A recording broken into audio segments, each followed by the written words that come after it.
Well, welcome to Public Works Update. My name is Shannon Austin, and today we're going to talk about the end of the construction season. So we're pretty excited about that. We're going to give you a couple of updates on the few of the bigger projects that you may still see some construction lingering on next year. We welcome to the show Krista from Infrastructure Design Group. Welcome. Hi, Shannon. So you will start our discussion today on Arrowhead Parkway from basically the Willow One Golf Course past the 6 Mile Road intersection. We've been watching your progress very closely. Yep. We've been anxiously awaiting for it to be open to traffic, and it is open to traffic, correct? It is open to traffic now. The way that they're running right now is head-to-head on the new north half of the roadway, Okay. and it'll continue to be that way until we finish the project. So are there any orange barrels up then that our drivers will have to contend with on Arrowhead during snow season, or is it just it? Nope, we've done some temporary pavement markings. Okay. They may have to come back and refresh those as the plows might take some of that pavement marking off, but the goal is to not have any orange cones out there for the winter. Wonderful. So describe how different it looks out there, because I know a lot of people that haven't driven out there recently, when you drive out there, it looks really different. It is very different. So the new roadway was offset from the existing alignment. So you can still see the old roadway embankment where it was. That will continue to be a frontage road when Okay. we're all said and done. But it's a massive improvement out there to see what's been paved and what's to come next summer. Absolutely, yeah, I agree. It just looks really different. So the development that continues on the north side of Arrowhead, they aren't done with all of their development yet, are they? Nope, they're Okay. continuing. Probably will have construction through the winter as well, but they're continuing to sell lots and continuing to develop. And Wonderful. So tell me a little bit about the 6 Mile Road realignment. So the intersection looks great. It's at a perfect 90-degree angle. Why did we have to do that again? Main issue there is safety. Okay. So with the skewed intersection that it was before, you had trouble seeing traffic at certain angles, and with the 90-degree intersection, it's just a safety thing. So now you can see in all directions, and there will be a traffic signal there. Okay. So just improving safety at that intersection. Is there a temporary traffic signal there today? Not today, but the contractor will be installing one for the winter. Okay. And then will that be the only signal that gets installed right now, and then further next year there'll be other signals, right? Correct. So Okay. throughout the winter, the lighting electrical contractor will be out there probably setting light poles and setting signal poles. Okay. So we will have a traffic signal at 10th Street when we're done, and then at 6 Mile Road when we're done. Okay. So still to come. And then to get to the businesses and to the homes adjacent to 6 Mile Road, you would just use the old 6 Mile Road? Is that how you would get to like some of those Bergman Yes. collision and? Yep. Yep. So if you go south of Arrowhead, there is kind of a new 6 Mile Road connection Okay.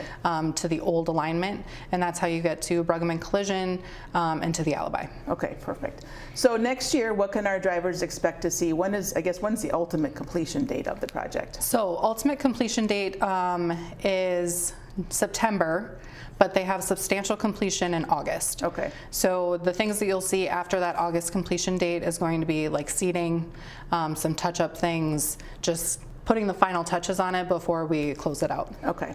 Well, my last question then, it kind of brings us back to the intersection of Arrowhead and Veterans Parkway. Kind of looks a little different out there. Kind of let our viewers know what's going on there. Yeah, so city crews have been out there. We took a house down on the southeast corner, and then now they're taking the trees down on the southeast corner. So ultimately, when that intersection gets constructed, that southeast corner is going to be a detention pond. So there's more changes to come. Excellent. But right now it's some preliminary work so that we can avoid some environmental issues. Wonderful. So you're gonna be probably a fan favorite on our show then. Yes. Very good. Well, thank you so much for your update. Now we're on to our next project. Thanks, Shannon. Well, our next project update takes us to the area of the city in the south and west side at 85th Street and Interstate 29.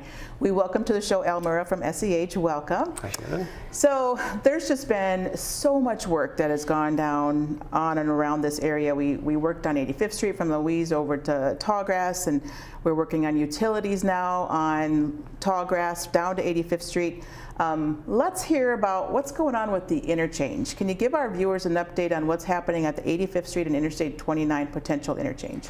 Sure. So right now, and this has been a long process, but we are nearing the completion of the environmental assessment document, which is a formal process that Federal Highway requires for a new interchange. And so we are just nearing the end of that right now. Great. And so we can't start any construction or anything on the interchange until that's approved, right? That's correct. Okay. Yes. So why do you think it took so long? Just to kind of give us an idea. It's a very complicated project. There's a lot of parts to it. It's not only just an interchange, but we're also, the DOT is adding an auxiliary lane that would extend around the corner from 29 to 229, and then there's a few other pieces that are along with this. So the auxiliary lane, is that just a third lane then, from like ramp to ramp? Is that what that auxiliary lane is? Yes, that's right. Okay. Yep, a third lane. So what is the preferred design option of the interchange? Sure. So diverging diamond is what we're looking at right now. Just like at 41st Street and Interstate 29. That's right. That's Very right. good. That's right. Another one going into town here. So. Okay. So that was chosen because there's going to be a lot of left turns, or it just fit better? Or? Yeah, it's actually a very tight corner there, and there's not a lot of room between the system interchange to the north and to the south, and so you have that weave movement that you have to accommodate. And so diverging diamond, everything comes in and it comes together. It fit the best. Okay. So we'll have, hopefully, 41st Street and Interstate 29. We'll get an update from Talon on that in a minute, but that'll be open to traffic by the time this one gets open to traffic, right? I mean, Sure. So this one's going to be a couple years following? Yep. Okay. Construction's probably 1 to 2 years out probably before they'll get started. So there'll be a lot of work that we'll be doing in the next year and a half, and probably a lot of opportunities for people to comment.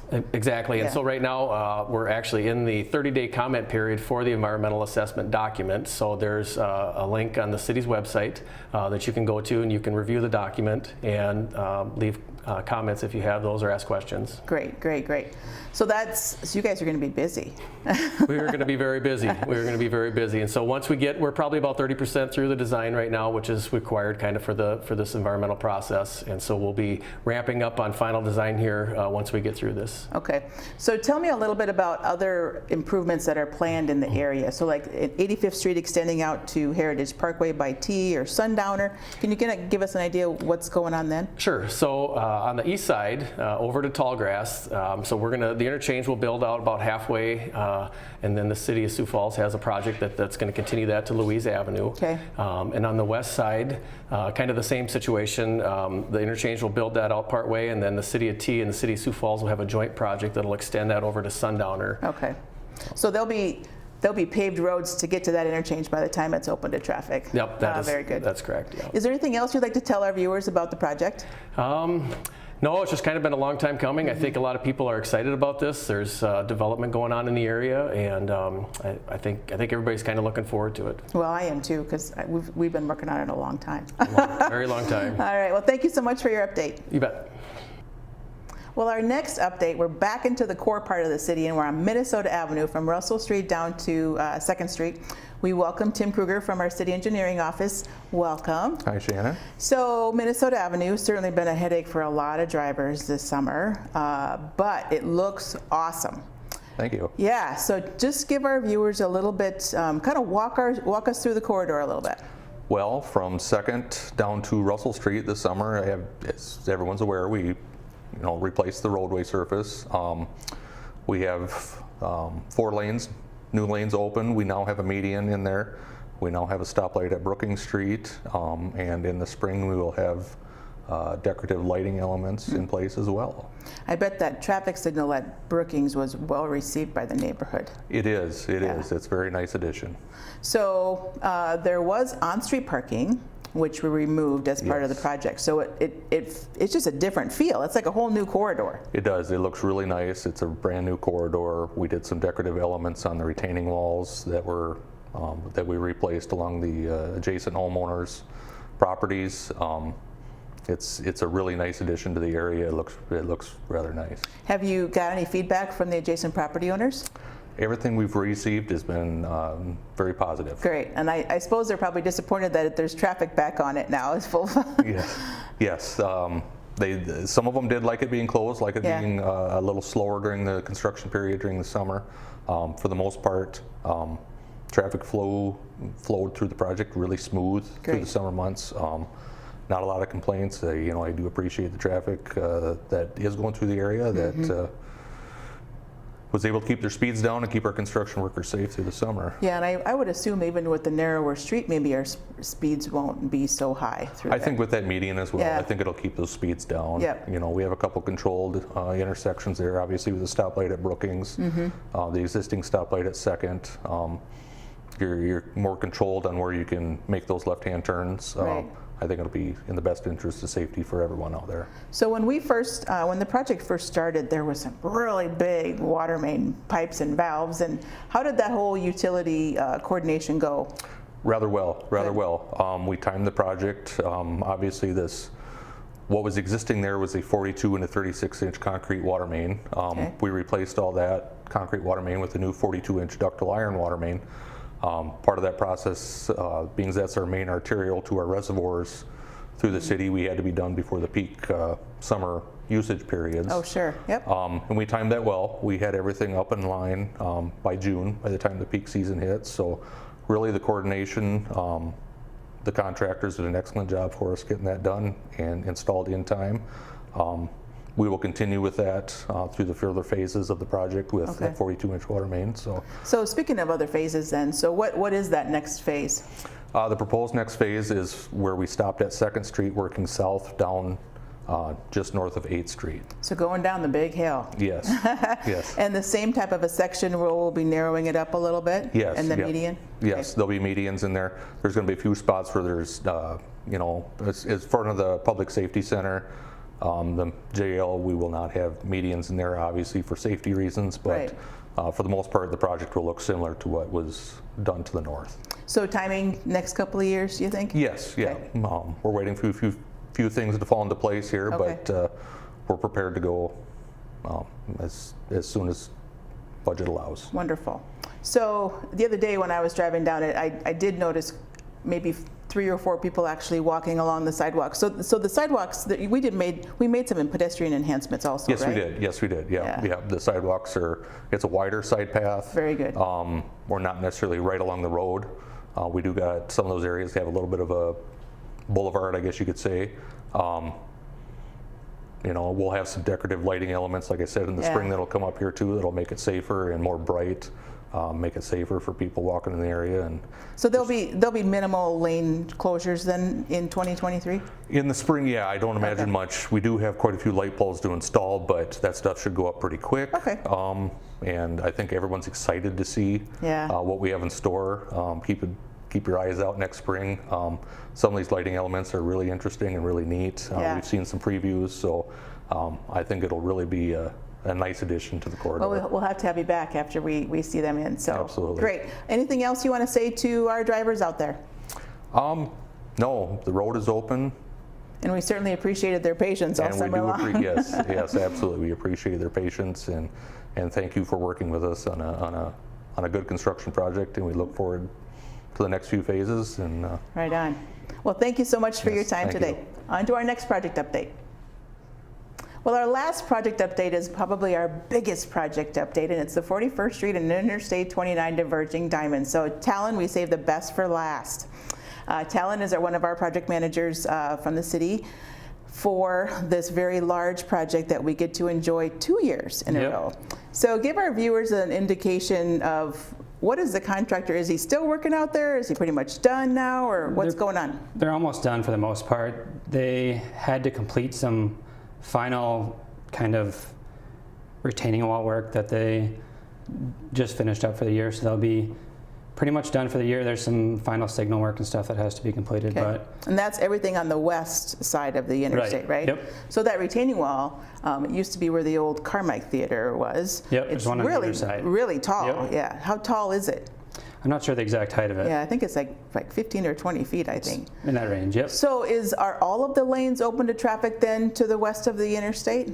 For the most part, there's going to be 2 lanes in either direction right by the interstate, but then it'll open up fully past that. So just past Meadow, it's going to be 3 lanes in both directions with all the median left turns and stuff open. Okay. And is the contractor going to continue working throughout the wintertime on the project? Not really. For the most part, they're going to stop and then start as soon as weather allows this Okay. spring in March, April, whenever they can. So I guess give us a fair warning what to expect next year. So they'll start expanding the bridge next spring right away as soon as they can. So it's a total, it'll be open to traffic though, right? It will be. There'll be Okay. there'll be at least one lane in each direction, plus there'll be the middle left turn lane open Okay. for the entire duration of the project. So they'll initially start, widen the bridge, then flip traffic over to the new side of the bridge, and then do the same thing on the other side, basically. So Okay. there'll be no point when the bridge is closed to traffic. Okay, so they're adding, so the section on the east side is already 6 lanes, Yes. right? But we're adding a center median, so we do have to go out a little bit more, right? Right, yep. Okay, Yeah, because it started out as a 2-lane each direction with a 2-way turn lane. They're widening it out, so there's 3 lanes in each direction, and they widened out the Marion Road Okay. intersection as well. so is the Marion Road intersection, all the signals are up and it's completely done? It's or- not. It's not, okay. The final signals will be installed by the end of this week. So Okay. in the next 2-3 weeks, they'll have all the signals installed at Marion Road, Terry, and then they're installing the one at 38th and Shirley as well. Oh, very good. So what has been the response from people? I mean, do they like the new widened street? They do. Yeah. I think people are really enjoying the expanded traffic Yeah. that it's going to carry in the future. I know it's kind of narrowed down right now, but in the future it's going to really improve the traffic flow. Well, it really looks different. If you Oh, it's- were yeah. driving on it from what it used to be, it is just a night and day Yep, difference. it's going to be a huge change, a lot safer with the left turns kind of mitigated at some of those intersections. So Right. it'll be a huge safety improvement as well. So the diverging diamond, the actual project and overall completion, they won't open up the diverging diamond at the end of next year if If they can, If they yeah. can, So okay. the intention is if it gets past, I think it's October 15th of next year, then they're gonna not turn it into a diverging diamond. They'll leave Okay. it open and leave the traffic flowing through there, but they won't turn it into a complete diverging diamond until the following spring because they don't want people to learn how to drive on it in Right. the middle of winter. But good thinking. it's a good idea. All right. So you think construction is likely to start again in that March, April, May? Yeah, whenever weather allows, they're trying to get in there as soon as they can. So I imagine Okay. as long as the weather allows, they'll be back out there in March at some point. Perfect. All right. Well, anything else you want to tell our viewers? I don't think so. I think All right. I'm just happy that we got it completed on time. And Yeah, it's been great. Thanks for It's gone really being fast. patient with us. Yeah. Yeah. All right. Well, thank you so much for your time today. Thank you. Well, that's a wrap for this construction season 2022. We are gearing up for a 2023 construction season, and it looks to be just as great as 2022 is. So please keep alert to the SiouxFalls.org website for any public meetings announcing projects or wanting to have public input on our projects. Until next time, I'll see you on the streets.